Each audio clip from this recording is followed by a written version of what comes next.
নমস্কার, আমার একটি নতুন ব্লগে সবাইকে স্বাগত। দিনটা ছিল 5 মে, সকাল 7টা বাজতে 7 মিনিট বাকি। এখানে তৈরি ফ্রাইড রাইস এবং ফুলকপি পনিরের তরকারি। এখন উনি বেরিয়ে যাবেন, তাই ওনার টিফিন প্যাক করে দিয়ে চলুন বাইরেটা একটু ঘুরে আসি। রোজই সকালে ওঠা হয়, সেম ডিউটি থাকে, সে বেরিয়ে যায় তার কাজে এবং সেই জন্য তার আগে উঠে আমায় সব কিছু রেডি করে ফেলতে হয়। তবে আজ আরও একটা কারণ আছে, আমার দিদির বাড়িতে বৈদ্যনাথের পুজো, তাই সেখানে যাব বলে সবাই সকাল সকাল উঠেছি। সব কাজকর্ম হয়ে গেছে, এখন ছেলেকেও উঠিয়ে দেব। ওর বাবা এখানে গান শুনিয়ে ওকে উঠাচ্ছিল, আর ও ঘুম থেকে উঠেই চোখ খুলতে না খুলতে নাচা শুরু করে দিয়েছে। যেমন বাবা তার তেমন ছেলে। এখানে ছেলের ঘুমটা কোনো মতো ছাড়িয়ে ওকে ফ্রেশ করে রেডি করিয়ে নিয়ে বেরোবো। আমরা সকলেই বেরিয়ে গেছি। এখন ভাইকে ফোন করে দিয়েছি, ও নিচে আসবে, আমাদেরকে নামিয়ে দিয়ে উনি চললেন ওনার গন্তব্যস্থলে। ওরা বেরিয়ে গেলেই ওপরে এসে ফটাফট স্নান ধ্যান করে আমি তো রেডি। এবার ভাই এসে নিয়ে যাবে আমাদেরকে।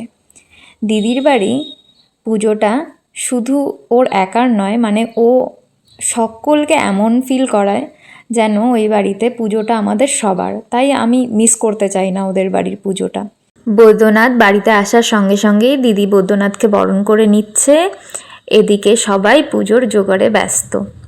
সকালের জল ভোগ, দুপুরের পাকা ভোগ, এই সব তৈরিতে সকলেই ব্যস্ত। এদিকে সকালের পুজোটা শুরু হয়ে গেছে। জলভোগ, পাকা ভোগ কী এগুলো যারা পুজো করেন তারা অবশ্যই জানেন, এবং যারা জানেন না একদিন না হয় এটা নিয়েও ডিসকাস হবে। ছেলে ঘুমিয়ে পড়েছিল, এদিকে ছেলের দিদি দুজনেই দেখি ফ্যানের সামনে দাঁড়িয়ে হাওয়া খাচ্ছিল।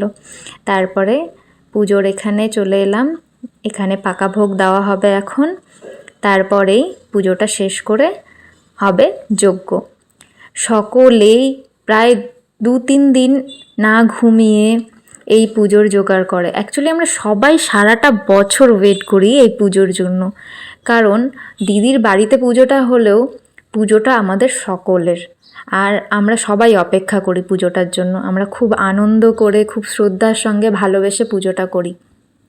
সকাল থেকে বিকেল হয়ে যায়, তবু আমরা কেউ ক্লান্ত হই না, সবাই মেতে থাকি। এরপরে যজ্ঞ শুরু হবে। এখানে যজ্ঞের জন্য সব তৈরি করে নেওয়া হচ্ছে। ঠাকুর মশাই সকাল থেকে বিকেল পর্যন্ত পুজো করে, মানে ননস্টপ। ওনার মুখে কোনো ক্লান্তির ছাপ দেখা যাবে না, ইভেন কারোর মুখে ক্লান্তির ছাপ নেই, কারণ আমরা খুব মজা করে, খুব ভালোবেসে শ্রদ্ধার সঙ্গে পুজোটা সবাই পার্টিসিপেট করি। যাই হোক, এখানে যজ্ঞটা শুরু হয়ে গেছে, আমরা সবাই এখন যজ্ঞে যোগদান করব। ওদিকে ছেলেও বসেছে, কিন্তু ও আর বেশিক্ষণ থাকেনি। যখনই যজ্ঞের আগুনটা জ্বলে উঠেছে ও ছুট ওখান থেকে। এই তো আমরা সবাই এখানে বসে পড়েছি। যজ্ঞটা শেষ হলে আমরা সকলেই অঞ্জলি দেব, এবং অঞ্জলি দেওয়ার পরে শিবের মাথায় জল ঢেলে পুজো সম্পূর্ণ করব। তোমাদের সাথে দেখা হবে আবার একটি নতুন ব্লগে। ব্লগটি শেষ পর্যন্ত দেখো। দেখা হবে পরের ব্লগে। আমার ব্লগটি কেমন লাগলো, বা এখানে তোমাদের কোনো কিছু জিজ্ঞাসা থাকলে বা মতামত তোমাদের জানাতে পারো।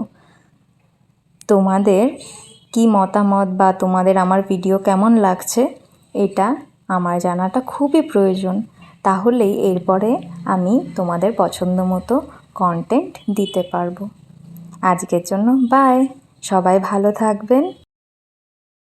ভগবানকে একটাই প্রার্থনা করছি, যেন উনি ভালো থাকেন এবং সবাইকে ভালো রাখেন।